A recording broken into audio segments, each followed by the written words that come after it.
Don't. You may have to bleep this out. Don't fuck up, kid. No, our show is not monetized. This is what we love about it. We could just curse us all in one. Okay. I was doing my Bubba, but really terrible Bubba.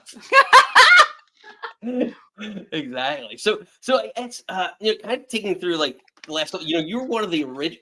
I would say like the original AEW in the women's division there. I guess how do you reflect on your time in AEW? There's been a lot of, and again, there's a lot of scrutiny, from the internet community about how the talent has been developed and maybe the lack of TV time, things like that. Yeah. I guess what is your feelings on like how do you reflect on your time in AEW and where the product is now and women's wrestling there? You got to remember AEW is starting from like absolutely nothing and growing, and it grew at such an incredible speed. There's going to be growing pains. You know what I mean? Like whether it's the staffing itself, maybe they're so big that like the person who is running a million different things, there needs to be more people helping them. It's growing pains. And I feel like even as a child, you're growing and you're learning, and I feel like that's a lot of what's going on with AEW is each thing that passes, each crazy thing that happens, well, numbers are rising, numbers are lower, this is that, this TV deal, but then this TV deal, because they also have to juggle what the network wants as opposed to what they want and try to find a happy medium in between them. And it's a lot of like this and then this at the same time. So it's a constant like wiggly wobbly ball that you're kind of passing around, but to make this company exist and survive, because fortunately WWE has been around for so many years. It's kind of has its like, here we go, and now we're going to make changes, but this is the foundation.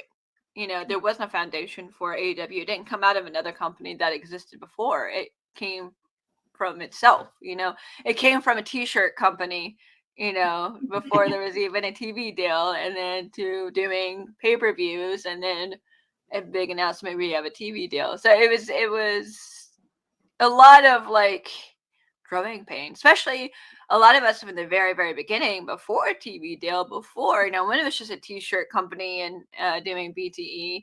Yeah. That was all it was. And then you have to quickly learn hands-on while you're at the job how to do this job real quick, especially if your office, because it's like, oh, we have to now juggle TV time, and we have to have this many, like I used to help manage the makeup department. So it's like, okay, we went from having maybe one makeup artist to two makeup artists in a row to now like we need four, or now we need two teams of four, because now we have two different days of taping, and the talent roster, and now we need to maybe have five, and it's like it keeps growing, and like times would be messed up because it's like, oh well, yeah, we need this, we don't have the budget, but this is what we need, so it's a lot of, I speak from both sides because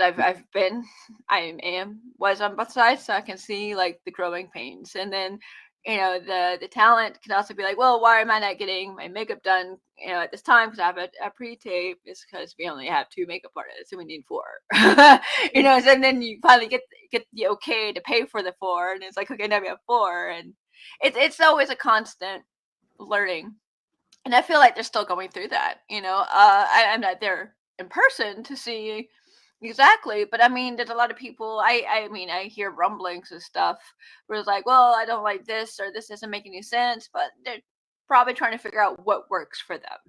You know what I mean? Like, well, we have this happening right now. Okay, well, this isn't working. Let's change it. But it's live. It's not like there was like 30 years of no internet for people to not see the growing pains. You know what I mean?